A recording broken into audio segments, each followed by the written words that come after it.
From the Cronkite studios in downtown Phoenix, this is Cronkite News. President Trump's DACA decision leaves recipients wondering what's next. We talked to an immigration attorney working to help those with uncertain futures. Plus, we take you to Tucson for a rally in support of DACA recipients. And AZ merit scores are out. How this year's results stack up to last year's. Cronkite News starts now. Good evening and welcome to Cronkite News on Arizona PBS. I'm Lysandra Marquez. And I'm Blakely McHugh. Thank you for joining us. With President Trump's DACA decision made, dreamers turn their focus to what's next for them. Cronkite News reporter Courtney Malley was at an event that offered support and resources as they face an uncertain future. Understand Spanish, DACA recipients and supporters coming together to learn more about the controversial decision to rescind the program made by President Trump. Attorney Daniel Rodriguez spearheading the meeting, which took place Wednesday in a Phoenix church. The message? Dreamers still have a voice. We have to continue to fight. We have to continue to push. We have to continue to demand and ask for more. So just like we were able to win DACA in 2012, now that DACA is gone, we have to continue to fight and ask for something bigger at the national level. Rosa Rodriguez, a dreamer and Daniel's sister, came to the United States when she was 3 years old. With DACA, I was able to get a job. I have a son, so I've been able to get a job to help him and take care of him and my parents. It's just opened up a lot of opportunities to me. Rosa also says despite the DACA news this week being sad and disappointing, she's going to fight now even harder. And while the decision of what happens with DACA rests in the hands of Congress, Rodriguez says education is the best thing dreamers have to defend themselves. As an attorney, I have to provide my clients with as much information as possible and help them as fast as I can, especially during these times. For Rosa, the next 6 months will be action-packed. Help pass the DREAM Act and work harder on seeing how we can help our youth fight with us. I encourage all of you guys to fight, help us, and be informed of what's going on around you. In Phoenix, Courtney Malley, Cronkite News. Rodriguez's law firm is planning on hosting more events like this in the near future for DACA recipients. For more information on when and where, go to our website, cronkitenews.azpbs.org. Since President Trump's DACA announcement, dreamers have been preparing for a future they weren't quite expecting. Cronkite News reporter Bailey Moore sat down with one Valley dreamer. This is Adriana Hernandez, a DACA recipient who migrated to Arizona with her parents at age 8. Everybody came here for the American dream, period. To build a better life, to have something of themselves. Although she has been in Arizona for 15 years, she still depends on DACA to protect her United States residency. I'm not saying I deserve to be here. I'm not saying that at all because I know we did it illegally. I know my parents did it illegally, but the only thing I can say is that I may not deserve it, but I've earned it. I've earned my rights to stay here. After Trump's announcement on Tuesday, she immediately began preparing for the worst, meeting with an attorney and collecting all of her documents. Between working 2 jobs and pursuing a college degree, she plans to do whatever it takes to stay in the place she has built her life. I love that I'm a dreamer because it makes me a fighter. And I'm here to fight, and I'm here to stay. That's it. Hernandez is doing the best she can to keep a positive attitude, despite the challenges she may face. In Phoenix, Bailey Moore, Cronkite News. Hernandez was able to renew her current status, but is hoping Congress acts quickly to protect her future in the U.S. Hundreds of protesters marched through the streets of Tucson in solidarity with DACA recipients. Cronkite News reporter Emily Richardson was at the rally. Yesterday in Tucson, hundreds of people met up at De Anza Park for a rally showing support for DACA and undocumented immigrants. DACA has relieved me from fear. Cindy Toole says that it is inhumane for President Trump to revoke DACA. Children who came here with no way to say no and who are here living in this country, this is their neighborhood, this is their town, they work here, they go to school here, they deserve to be able to stay here. After the rally, they marched to Tucson City Hall. Ready to march, get ready to chant, get ready to protest. Show me what the microphone looks like. Undocumented, unafraid. Then they held a protest outside of City Hall. They were there to voice their concerns for DACA recipients who are now scared. DACA has not given me peace of mind. It reminds me every day that I can come home and not find my mother. Among these is Ana Mendoza. I think right now it's just it's real, and it hits like a concrete brick, because instead you worried about your parents and coming home and not seeing them, but now it's like the danger is also on you.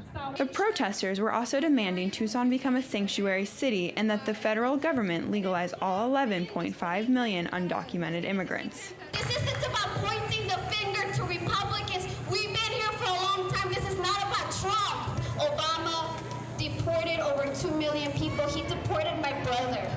I miss my brother. DACA recipient Arendita Robles hopes that the protest shows people exactly who is being affected by this. This is not the end, and we're going to keep fighting for our rights. In Tucson, Emily Richardson, Cronkite News.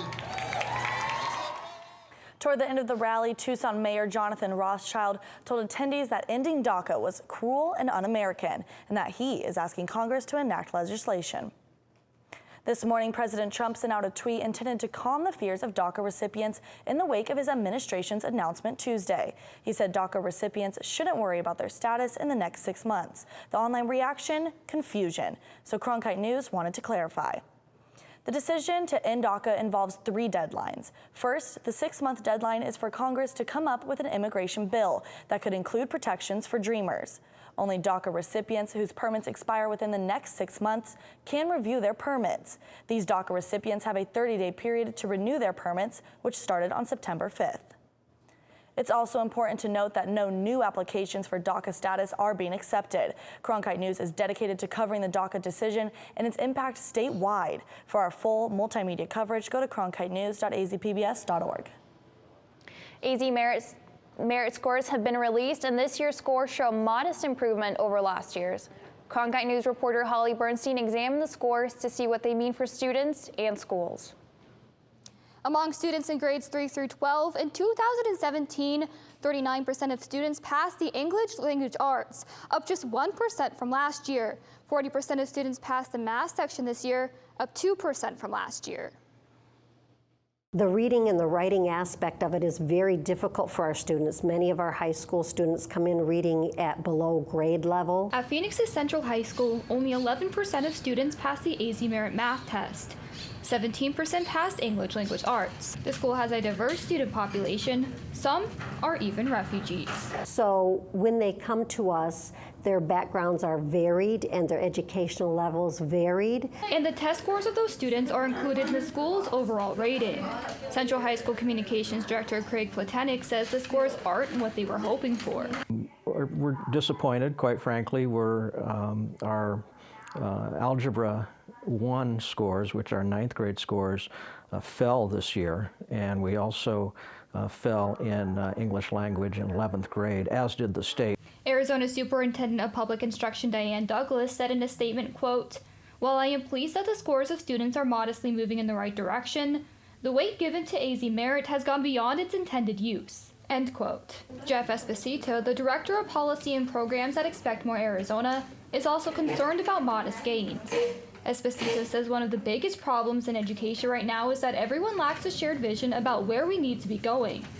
Expect More says they've worked with schools, business leaders, and others to set long-term goals for 2030, called the Arizona Education Progress Meter. We try to keep parents informed about what their kids should be learning, how this test works, and especially about how our schools are doing overall through something we call the Arizona Education Progress Meter, which are 8 indicators from everything from early childhood on through post-secondary that really tell us if we're building an excellent education for every child. Until then, teachers like Davis are looking for the silver lining in the data.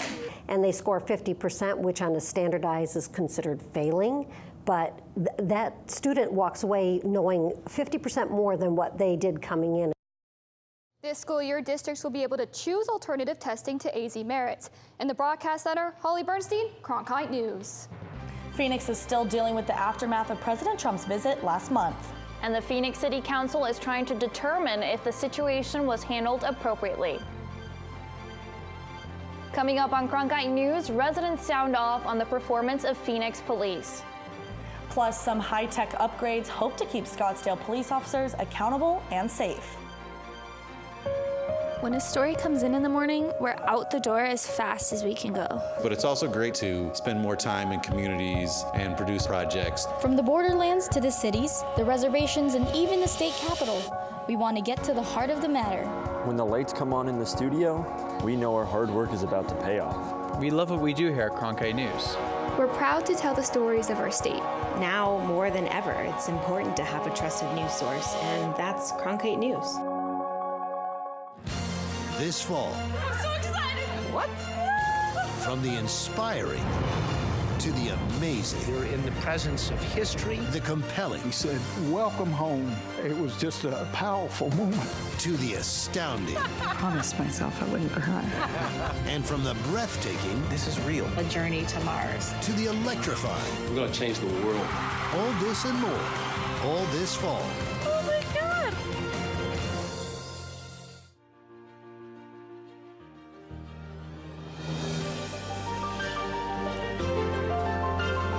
Officially from 36, and he hooks it in. Arizona State wins. Keeping one deep, and it is caught. Jalen Strong. Do you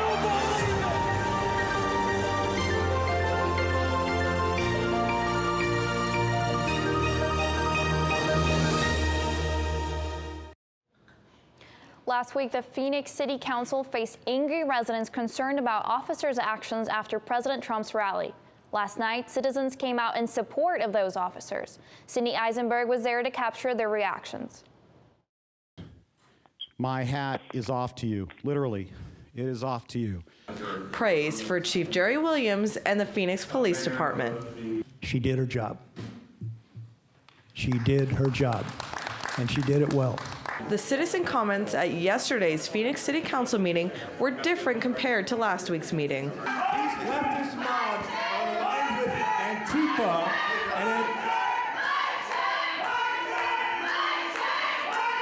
Citizens came to the defense of Phoenix PD and their actions during President Trump's rally on August 22nd. There's a war on police in this country, and the city of Phoenix is not immune to what's going on right now. In fact, it could have been much worse what happened at the Trump rally if not for the actions of Phoenix PD in keeping the peace.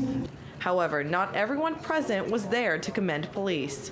If there was one person who threw a plastic water bottle, that's not reason to respond with flashbang grenades, tear gas canisters, plastic bullets, etc., against people who were there with permission to exercise their First Amendment rights under the United States Constitution. An independent investigation into police's response was called for, but has since been tabled. For now, Pastor Richard Tamayo believes there is a bigger crisis. Unless we learn to forgive, have mercy, and love one another, we won't be able to mend as a nation, as a city, as a people. The mayor and council members listened to citizens, but did not respond. In Phoenix, Sydney Eisenberg, Cronkite News. The Scottsdale Police Department is in the process of upgrading body cameras for its officers. Cronkite News reporter Nicole Gutierrez shows us the improvements. The Scottsdale Police Department is currently in the process of replacing their Axon body cameras to an updated version. Axon, formerly known as Taser International, hopes that their cameras continue to reinforce transparency and accountability for the police department and the public. We have recently switched under our contract to what you see on my shoulder here, which is the new Axon Flex 2. Flex 2 cameras record a 120-degree view in HD level. This one's unique because if you have a Flex 2, it's not a body camera that has a lens here that you wear in your chest. It's actually one that powers up a digital video recorder that I can mount to my neck. I can take this off, moving my glasses, my hat, my helmet, motorcycle helmet, anything like that. Flexibility in the placement of the camera allows a better view of any incident. When it comes especially to use of force incidents, we get a much better view with the camera up here on the shoulder. You're getting a better view because you're looking down and because there's a wider angle lens with this particular camera than with the old camera. And that view can provide more information about the incident, but former police chief and now AAC professor Jerry Oliver believes the cameras can and should go further. by providing live feeds that would allow real-time feedback. I really think the great opportunity for the use of these cameras have not really been explored. Let's talk about mental health, for instance. Police officers aren't really equipped to deal with many of the mental health issues that they come in contact with. The officers can focus in on the behaviors or the circumstance, and professionals can whisper in his ear, so to speak, or give advice as to how to de-escalate that situation or how to deal with that situation. But Scottsdale police are satisfied with the current cameras being able to record interactions for evidence. In this day and age, transparency is incredibly important in terms of building relationships with the public. So this department is dedicated to making sure that we're as transparent as possible. Scottsdale police will have 140 cameras from Axon, and by the end of the calendar year, they will purchase an additional 60 Flex 2 cameras to have the full patrol division in deployment. In Scottsdale, Nicole Gutierrez, Cronkite News. The city of Tucson has agreed to repeal its gun ordinance. It passed in 2005 and required all guns confiscated or surrendered to the city be destroyed, unless they could be used for police training purposes. The Arizona Supreme Court had decided that Tucson was breaking a state law which required cities to sell surplus guns to a licensed gun dealer and put the money in the city budget. Scorching Arizona heat often puts a damper on a camping staple, but that could be changing soon. Learn how to start a fire with little sticks and twigs. Coming up on Cronkite News, why fire officials are giving campers the go-ahead on building fires.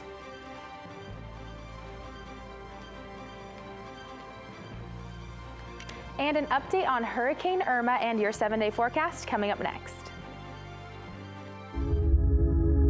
Hello from the children of planet Earth. Exploring, it's the lifeblood of the mission. Human beings are a curious bunch. What are we going to see when we get really close? Just because an idea is crazy, it's not necessarily wrong. We were on our way. You don't get anywhere until you've tested the limits. That carries an intensity you can't imagine. You could hear people just, whoa. Oh my God, absolutely spectacular. It's a rush. We ask a lot of our heroes. We are at a remarkable moment. We're going farther than any exploration ever has.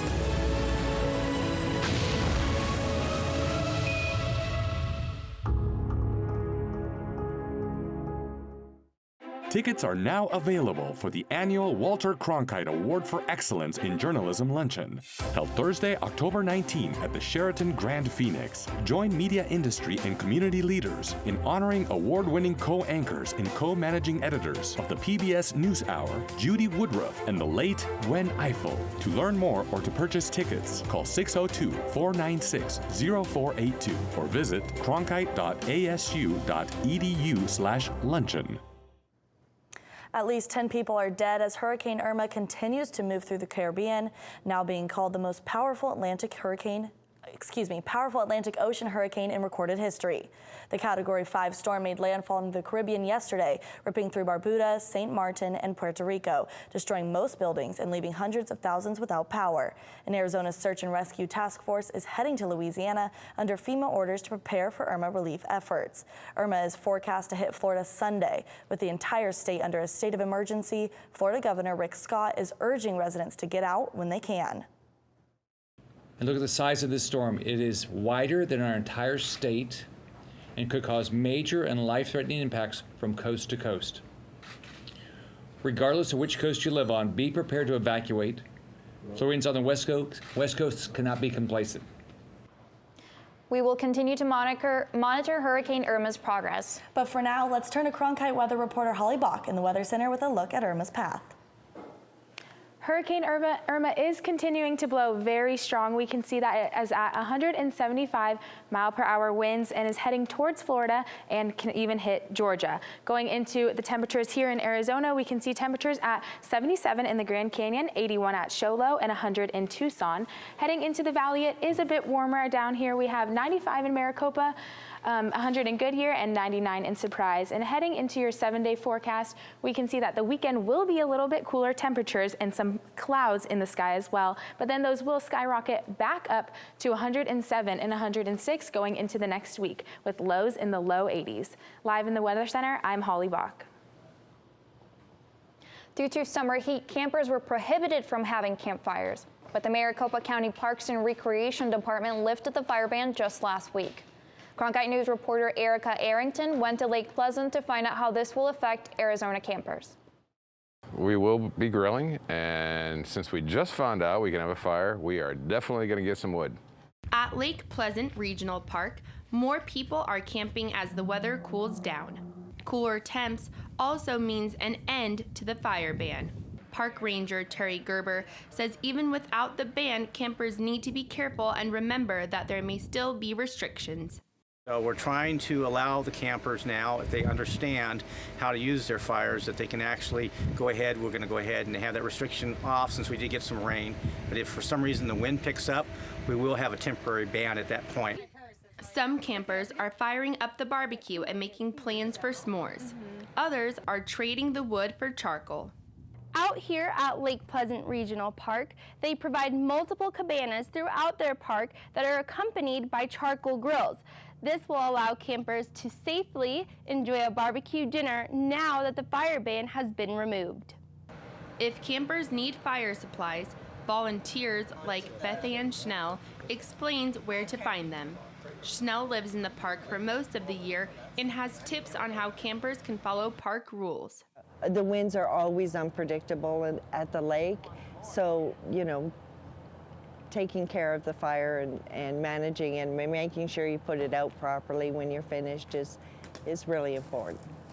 You can't camp without a campfire.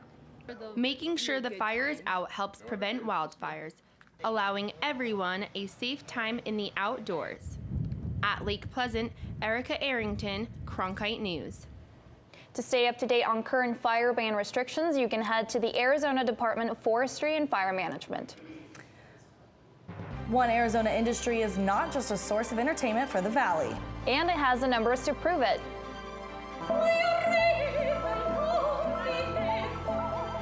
Coming up on Cronkite News, how the arts industry is creating an economic boom for Arizona. What are you doing? Possibilities. Your day is filled with them. Reach up, energy in the fingertips, collapse. TV, play Downton Abbey. And PBS helps everyone discover theirs.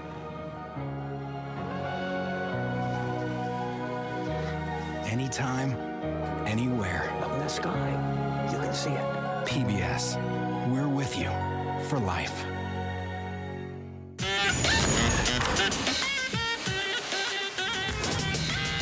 Third Rail with Ozzy, the new weekly show where we tackle the taboo and debate the tough questions with some of the most interesting minds in the game. I'm Carlos Watson, electrifying conversation, Friday, only on PBS.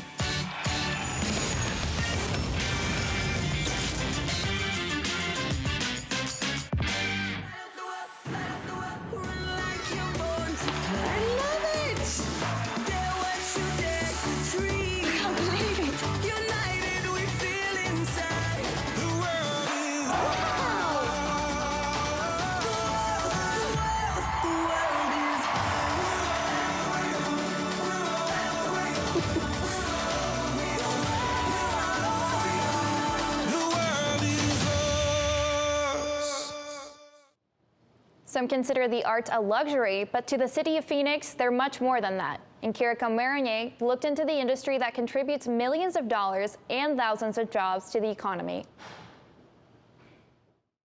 Lots of very beautiful paintings, statues. A day at the museum. I think probably the most interesting to me were the old artifacts. William Harshman is one of many people who spend his time and money at local art exhibits. Today, his spending is directly to the museum. So far, just the admission. But Scottsdale Museum of the West director and CEO Mike Fox says that oftentimes visitors spend money on more than just tickets, called indirect spending. They buy dinners before or after the event. They pay for baby care. A recent report reveals that the arts generated over $400 million in 2015, up from $300 million in 2012. The study, conducted by Americans for the Arts, looks at the economic impact of nonprofit culture organizations and their audiences in cities across the country. The findings of the report were presented at the Building a Prosperous Phoenix Through the Arts event, where Mayor Greg Stanton spoke about how the arts even affects his job. The arts make a city in so many ways. I can't recruit great businesses to Phoenix if we're not in a fun, interesting place to live. The report also stated that the industry supports over 12,000 jobs in the city. This includes any job that contributes to the experience, such as performers, exhibit workers, and even valet parkers. It's a phenomenal ripple effect throughout our communities, because what do they do with their money? They go and they spend it. In Scottsdale, in Kiriko-Omernia, Cronkite News. The study also shows that these results are not strictly local. The arts industry generated over $160 billion nationally in 2015. Cronkite News is proud to be the news division of Arizona PBS. Here's what's coming up on Arizona Horizon. On the next Arizona Horizon, State Attorney General Mark Brnovich discusses a lawsuit against a Chandler pharmaceutical company accused of wrongdoing in prescribing opioids. And we look at the contributions of Arizona's Vietnamese immigrants. That's it for Cronkite News tonight. Thanks for joining us. For top Arizona stories anytime, go to cronkitenews.azpbs.org.